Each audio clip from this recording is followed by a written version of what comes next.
Você viu que Jesus chamou uma mulher de cachorro? É verdade, tá escrito. Mas por que isso aconteceu? Vamos entender? Quem sabe a gente consegue compreender muita coisa que vem acontecendo na minha e na sua vida. Tá escrito lá em Mateus 15:21, que diz assim: E partindo Jesus dali, foi para as partes de Tiro e de Sidom. E eis que uma mulher cananeia, que saíra daquelas cercanias, clamou dizendo: Senhor, filho de Davi, tem misericórdia de mim, que minha filha está miseravelmente endemoniada. Mas ele não respondeu nem uma palavra. E os seus discípulos, chegando ao pé dele, rogaram-lhe, dizendo: Despede-a, que vem gritando atrás de nós. E ele respondendo, disse: Eu não fui enviado, senão as ovelhas perdidas da casa de Israel. Então chegou ela e adorou-o, dizendo: Senhor, socorre-me. Ele, porém, respondeu: Não é bom pegar o pão dos filhos e dá-los aos cachorros. E ela disse: Sim, Senhor, mas também os cachorrinhos comem das migalhas que caem da mesa dos seus senhores. Então respondeu Jesus: Ó mulher, grande é a tua fé, seja isso feito para contigo como tu desejas.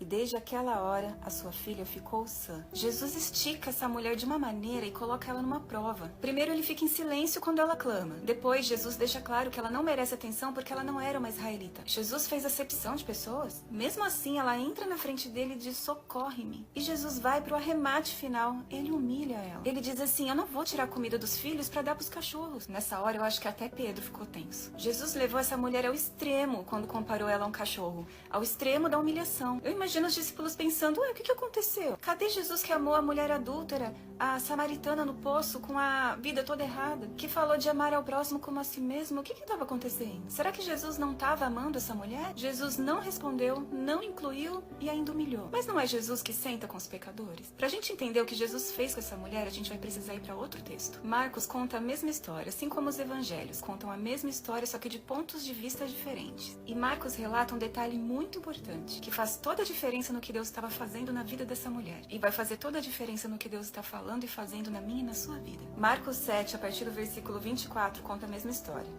Porque uma mulher cuja filha tinha um espírito imundo, ouvindo falar dele, foi e lançou-se aos seus pés. Até aí tudo bem, a mesma coisa.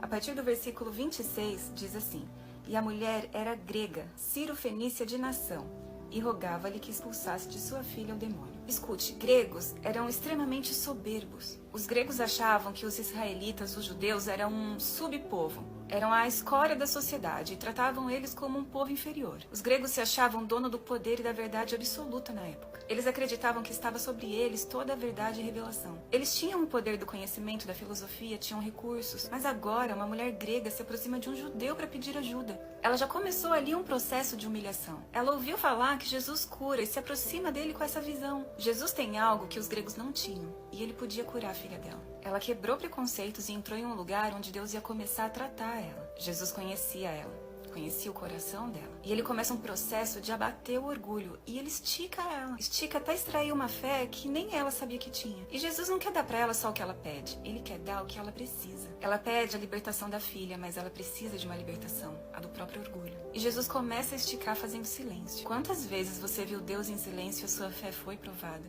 Você permaneceu, você não desistiu. Essa mulher, quando foi comparada aos israelitas, ela foi excluída. Você já teve a impressão de Deus abençoar alguém do seu lado com o mesmo pedido que você estava fazendo? Você pedir por um bebê e a sua amiga ficar grávida? Você pedir por uma promoção no trabalho e o seu colega é promovido? Você pedir por libertação e o filho da sua amiga sair das drogas, mas o seu não? Você pedir pela restauração do seu casamento e alguém do seu lado é restaurado, mas você não? E em silêncio, Jesus mostrou que ele não fala quando a gente quer. Ele fala quando ele quer. Ele estava provando o coração dela. Escute, até que ponto eu e você estamos dispostos a celebrar uma bênção que aconteceu com alguém do nosso lado que nós estávamos precisando? Até que ponto Deus pode promover o seu colega de trabalho e que você vai dar um abraço nele e dizer parabéns, você vai desempenhar um bom papel. E não ficar murmurando porque não foi você o promovido. Até que ponto você é capaz de celebrar a gravidez da sua amiga, sendo que você espera por um bebê há anos? Até que ponto você é capaz de celebrar a bênção que vem para o outro? Sem reclamar, sem desistir. Jesus falou: eu vim para os israelitas, e ela não desistiu.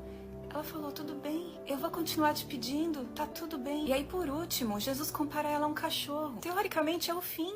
Ela podia ter dito: quer saber? Eu sou grega, tenho conhecimentos, recursos, tenho a medicina ao meu favor, isso foi demais. Mas ela não faz isso. ela diz, eu sei, eu aceito o teu silêncio. Eu não tenho problema de não ser incluída entre os israelitas e pode me chamar de cachorro, mas o que cai da mesa dos filhos, os cachorros comem. Ela foi esticada na sua soberba e aceitou a humilhação. E quando ela aceita a humilhação, Jesus olha para ela e fala, grande é a sua fé. Nem ela sabia que tinha uma fé tão grande. Mas quando Jesus foi esticando ela, esticando ela, esticando ela, ela descobriu que tinha uma fé que nem ela mesma sabia que tinha. Jesus extraiu dela o que ele queria. Jesus extraiu a humildade para que a graça pudesse vir. Porque a graça só vem na humildade. Você já leu as bem-aventuranças de Mateus no capítulo 5? Se você ler, você vai ver que a primeira bem-aventurança não é a primeira à toa. Sabe qual é a primeira? É bem-aventurados humildes de espírito, porque deles é o reino dos céus. Isso significa que se você não for humilde, as outras bem-aventuranças não vêm. Deus permite que a gente perca, apanhe, que veja pessoas ao nosso lado sendo abençoadas, para que a gente seja colocado no lugar correto, para que o nosso coração esteja no lugar certo. Sabe quem é que quer te exaltar? Na maioria das vezes é o diabo, que te leva no alto do monte e te diz, se você me adorar, eu te dou o que você quiser. Cuidado, essa frase é perigosa. Deus permite que sejamos humilhados para ficarmos com o coração quebrantado. Deus não divide a glória dele, por isso ele permite que o nosso coração fique pronto para poder receber o que ele quer nos dar. Deus pode curar, desde que a glória seja dele. Deus pode fazer a sua empresa prosperar, desde que a glória seja dele. Não pela força do seu braço, mas a gente só reconhece isso quando o nosso coração está posicionado no lugar certo, no lugar da humildade. Talvez tenha pessoas aqui ouvindo essa mensagem com coisas na vida impossibilitadas. Sabe o que Deus está dizendo? Eu não vou tirar da mesa dos filhos para dar para os cães.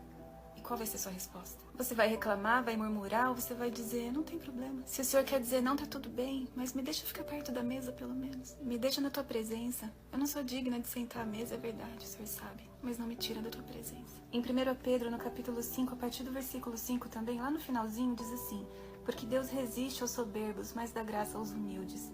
Humilhai-vos, pois, debaixo da potente mão de Deus, para que ao seu tempo vos exalte. No instante em que ela aceitou a humilhação e disse, Jesus, eu como do que cai da mesa, não tem problema. Jesus deu o que ela pediu, mas antes ele deu o que ela precisava. Precisamos dele antes de ter o que ele pode nos dar, porque ele é manso e humilde de coração.